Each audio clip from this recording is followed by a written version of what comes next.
अस्सलाम वालेकुम।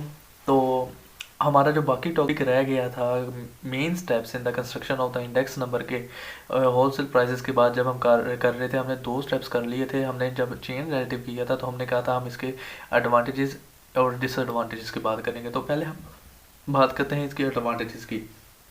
तो chain method provide a direct comparison between each year and the preceding year, क्योंकि आपको पता है कि हमारे पास इसका फार्मूला क्या था। अगर हमारे पास इसका फार्मूला था n/n-1, तो ये हमारे पास क्या था, हमारे पास जो ईयर पड़ा होता था उसके प्रीसीडिंग जो हमारे पास ईयर आ रहा होता था उसके साथ हमें ये डायरेक्ट कंपैरिजन दे रहा होता था, ठीक है।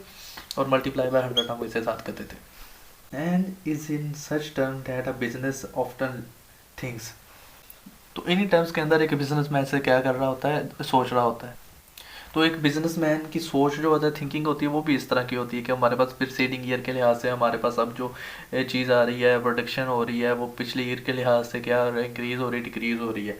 अब हमारे पास इसका जो सेकंड है वो हमारे पास क्या है, the chain based method allow the addition of the new communities, remove of the old communities और the substitution of one communities for another. इसमें हम क्या कर सकते हैं, हम न्यू कम्युनिटीज़ ऐड कर सकते हैं क्वेश्चन के अंदर। हमारे पास जो चीज़ें दी गई हैं उसमें हम, क्योंकि ज़ाहिर बात है अब इस ईयर का पिछले ईयर के साथ करना है तो उससे पिछले ईयर के साथ में इतना नहीं है, ठीक है, क्योंकि उसने वो चीज़ वहाँ पर ख़त्म हो गई जब आपने कंपैरिजन 2 ईयर का कर लिया। हाँ, अगर आपने वो दोबारा फिक्स बेस मेथड में उसे चेंज करना है तब हमारे पास मसला पैदा होगा। लेकिन आप क्या कर सकते हैं, इसके लिहाज से आप अगर ऐसा कर रहे हैं, इसका मतलब क्या था, देखें, अगर हमारे पास एक प्रीसीडिंग ईयर ही चल रहा है, 1920 है, 2020 है, अब इसमें हमारे पास क्या है, अब 2020 में आपने कोई चीज़ ऐड कर दी है। अब 2021 में आप क्या कर सकते हैं, 20 और 21 का क्या कर सकते थे, कंपैरिजन कर सकते थे, क्योंकि लिंक है। इसमें हमारे पास क्या था, इसमें हमारे पास जो प्रीसीडिंग ईयर आ रहा था उसके साथ हम क्या कर रहे थे, उसके साथ हम कंपैरिजन कर रहे थे। हाँ, अगर आप देखें, अब अगर आपके पास 2015 से आप शुरू हुए हैं, 20 से शुरू हुए हैं, तो आपको कोई बंदा कहे कि मैंने फिक्स बेस भी देखना है इसमें, तो हमें पता है हम कन्वर्ट कर सकते हैं। तो जब आप फिक्स बेस करेंगे तो ज़ाहिर बात है वो जो न्यू कम्युनिटी आप ऐड कर रहे हैं, जो भी चीज़, तो वहाँ पर जाके आपकी गड़बड़ होगी। लेकिन आप इसमें अगर देखें आप, लेकिन अगर आप ईयर के लिहाज से देख रहे हैं तो हमारे पास अगर हम न्यू कम्युनिटीज़ ऐड कर सकते हैं, ओल्ड वाले को रिमूव कर सकते हैं, उसके बाद में एक कम्युनिटी की जगह पर हमारे पास अगर कोई दूसरी हम सब्जेक्शन किसी और की करना चाहें तो हम वो भी कर सकते हैं। अब हमारे पास it is possible to change the geographical coverage और the weight of the community to meet the changing condition. हम चेंजिंग कंडीशन को मीट करने के लिए हम क्या कर सकते थे, इसमें जियोग्राफिकल कवरेज या वेट ऑफ द कम्युनिटी को भी क्या कर सकते हैं, चेंज कर सकते हैं। वही बात आ जाती क्योंकि हम ईयरली हम प्रीसीडिंग ईयर के साथ कर रहे होते थे, तो इसलिए हम ऐसे कर सकते हैं इसमें।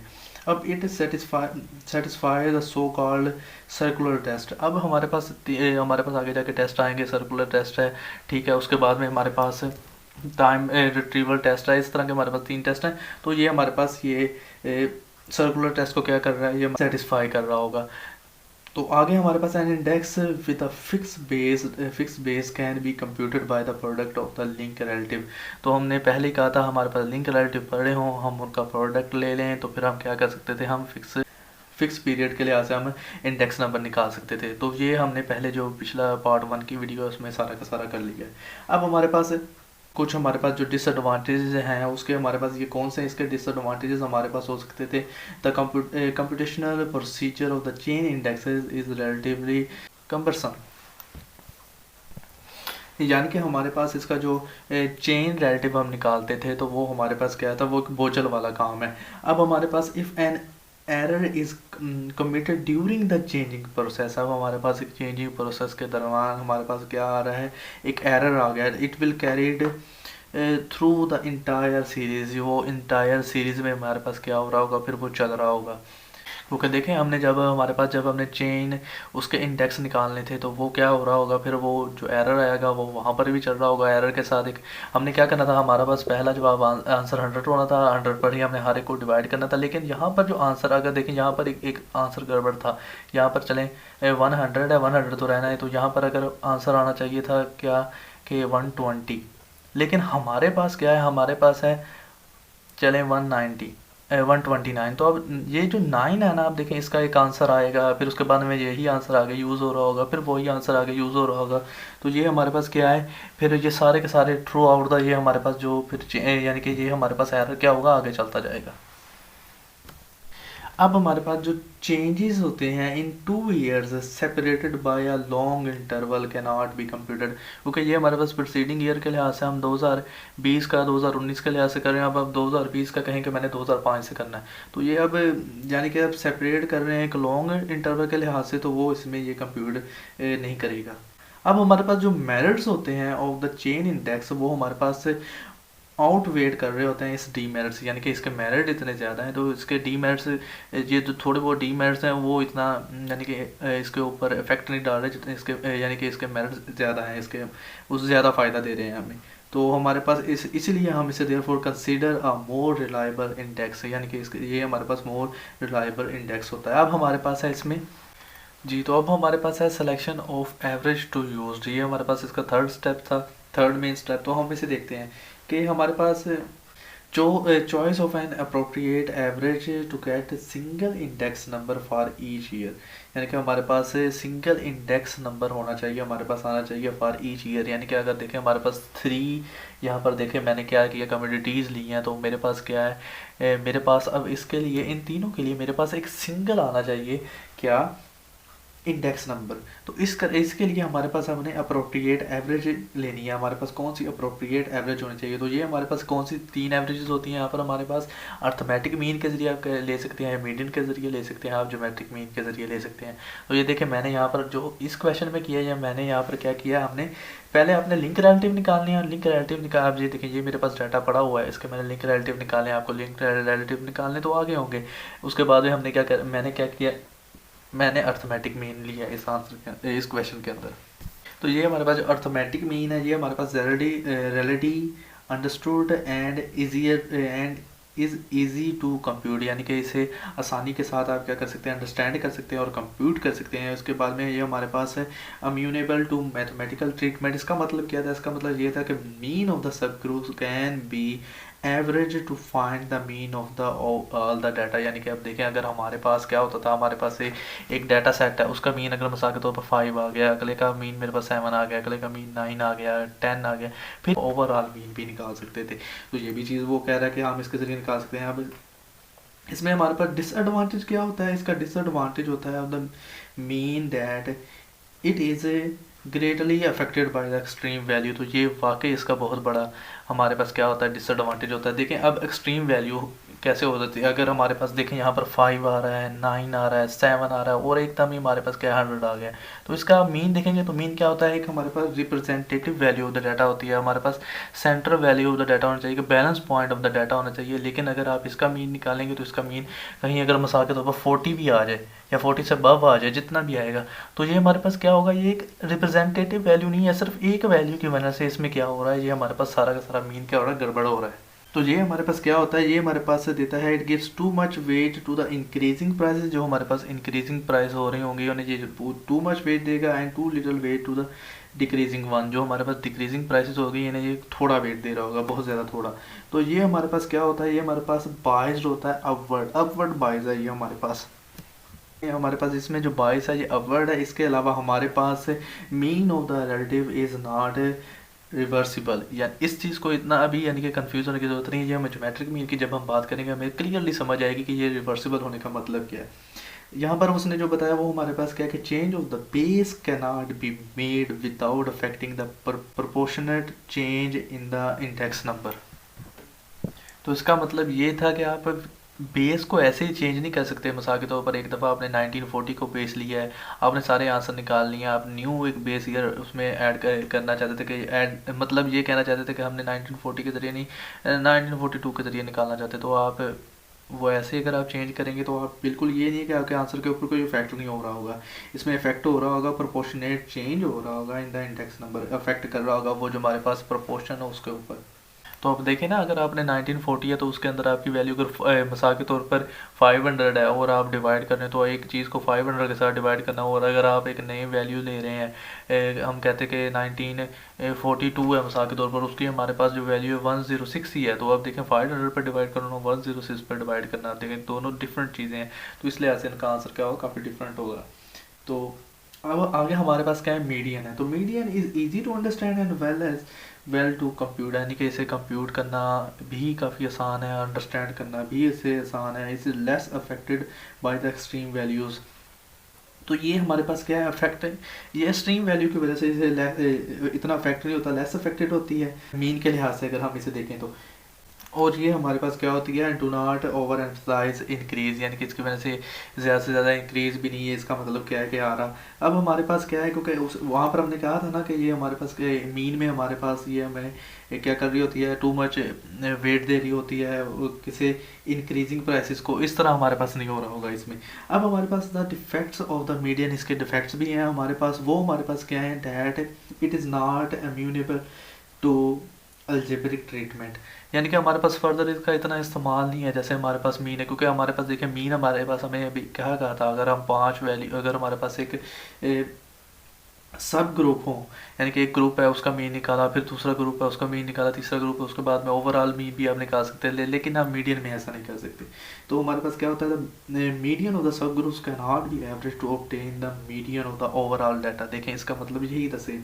अब हमारे पास the median of the relative is not reversible, इसके मीडियन के भी जो रिलेटिव है वो हमारे पास क्या है, ये भी रिवर्सिबल नहीं होते। अब इन दोनों का रिवर्सिबल में आपको सही समझ आ जाएगी जब हम ज्योमेट्रिक मीन में इसकी बात करेंगे।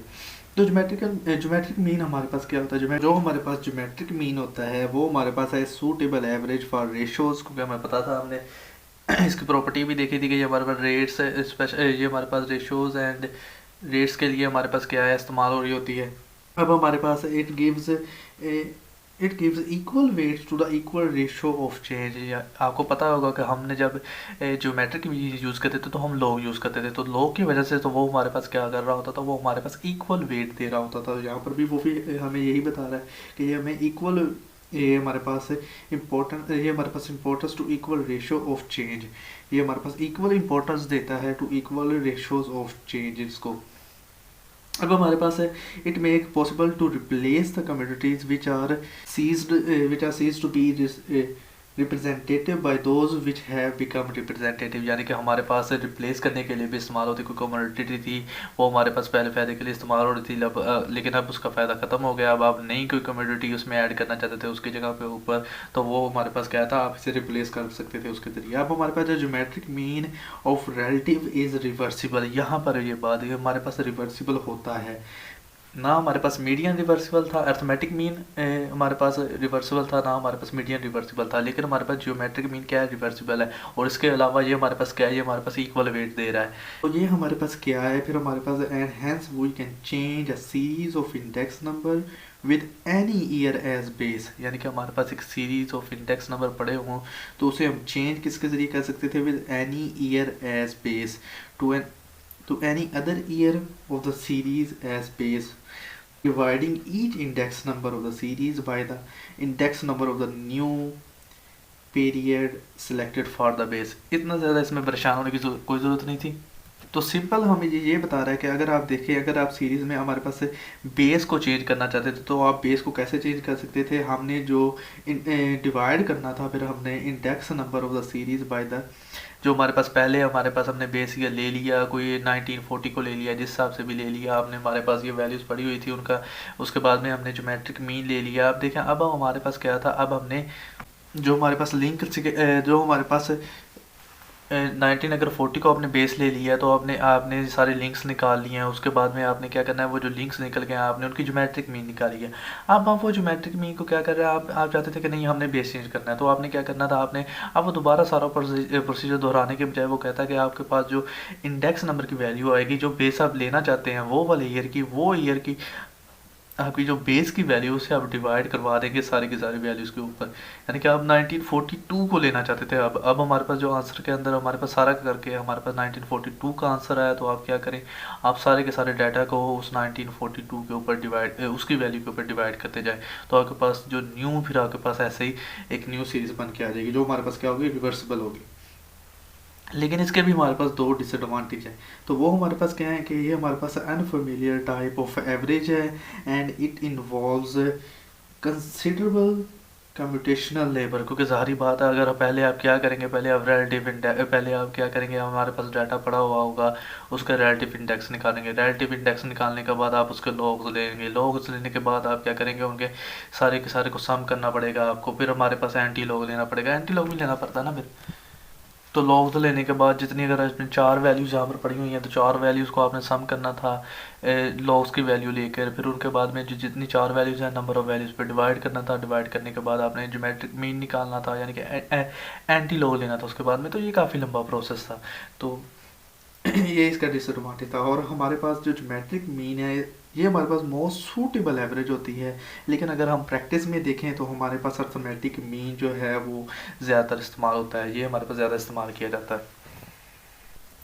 जी, तो हमारा फोर्थ स्टेप और लास्ट स्टेप जो हमारे पास है, वो हमारे पास क्या है, सिलेक्शन ऑफ अप्रोप्रिएट वेट। तो the last important step in the construction of wholesale price index number is to decide the how to select weights which would indicate the relative importance of the various commodities in the group। यानी कि अगर हमारे पास देखें तो it is evident that, ये हमारे पास बिल्कुल साफ है कि ऑल द कम्युनिटीज़ जो हम सिलेक्ट कर हमारे पास जो होती हैं वो इक्वल इंपॉर्टेंस नहीं रखती। यानी कि देखें, अगर मैं कहूँ ना कि एग्स हैं और हमारे पास कॉफ़ी हैं, तो इन्हें सेम हमारे पास क्या किया जाए, इन्हें सेम इंपॉर्टेंस दी जाए एज वीट एंड राइस। तो ज़ाहिर बात है, आप देख लें तो आप ये तो नहीं ना कहेंगे कि हमारे पास जो कॉफ़ी है वो उतनी ही इंपॉर्टेंस रख रही है जितनी कि हमारे पास वीट रखती है। नहीं, ये इतनी इंपॉर्टेंस नहीं रखती।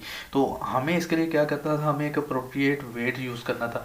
तो इसके लिए हमें क्या करना होगा, इसके लिए हमें डिज़ायरेबल होगा that wheat must be given more importance, के वीट को हमारे पास क्या हो, इस एग्जांपल के ज़रिए कि हमारे पास उसे ज़्यादा इंपॉर्टेंस दी जाए। तो इस रिक्वायरमेंट को, टू मीट दिस रिक्वायरमेंट, इस रिक्वायरमेंट के लिए हम क्या करेंगे, of taking into count the relative importance of the each community, हमें relative importance of each community हमें लेनी पड़ेगी। यानी देखें, अगर हमारे पास क्या होता, हमें कॉफ़ी होता, हमें पता होना चाहिए कि हमें कॉफ़ी की इतनी इंपॉर्टेंस है, तो हमें रिलेटिव इंपॉर्टेंस उसकी पता, उसके हिसाब से हमें लेनी चाहिए कि कितनी हमने काउंट करनी है। तो a sample survey should be, फिर इसके लिए हम क्या करेंगे कि सैम्पल सर्वे कंडक्ट करेंगे, फिर उसकी बेस के ऊपर जो हमने सैम्पल सर्विस किया है, each community should be assigned a multiplier which express more or less the more or less adequately इस relative importance तक ग्रुप उस, यानी कि जो आपने सर्वे किया उसके उसकी बेस के ऊपर आप क्या करेंगे, आप असाइन कर देंगे मल्टीप्लायर को,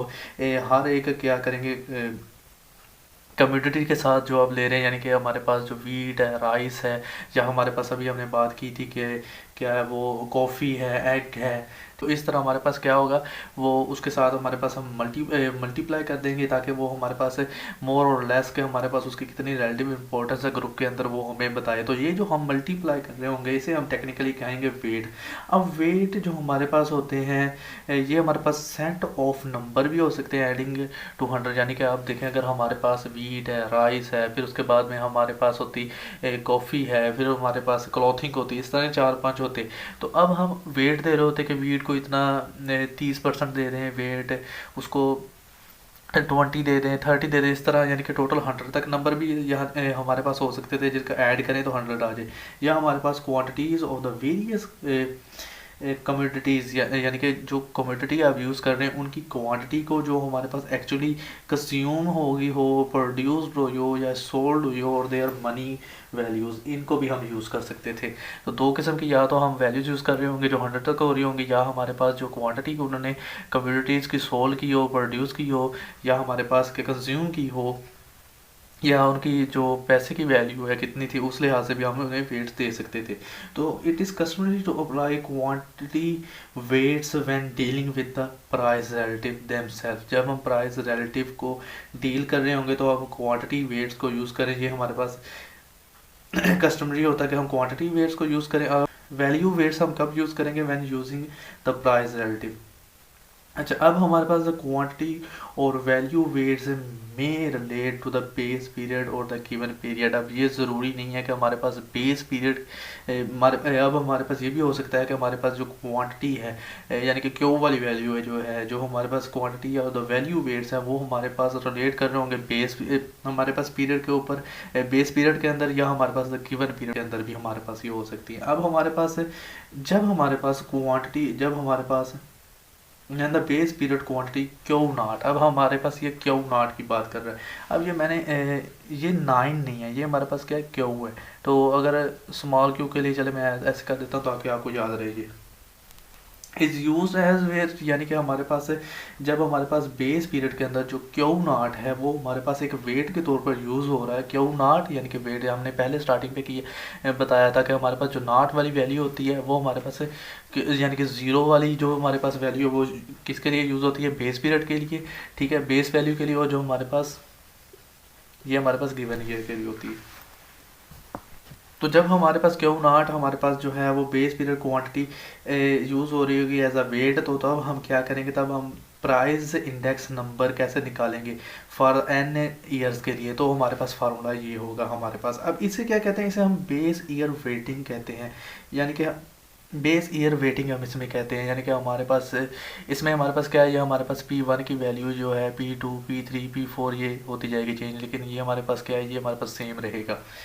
और क्यों नॉट जो हमारे पास जिससे आपने बेस ये लिया तो उस हिसाब से ये मल्टीप्लाई होती जाएगी। ये अगर मैं आपके लिए थोड़ा सा लिख दूँ तो इस तरह की अगर मेरे पास एग्जांपल होती है ना, देखिए कमेंट्री में मेरा मिल्क है, क्लॉथ है, टी है। अब यहाँ पर देखें तो क्यू नॉट, अब ये वाली जो फर्स्ट वैल्यू है, सिर्फ फर्स्ट वैल्यू, ठीक है, ये, और इसे आप मल्टीप्लाई करेंगे इसके साथ, आगे आपके पास वैल्यूज़ पड़ी हुई हैं, ठीक है। तो अब क्या करेंगे आप, आपने ये फार्मूला बनाना होता तो आपने क्या करना था? पी एन, ठीक है, हमारे पास जो वैल्यू पड़ी होगी पी एन की।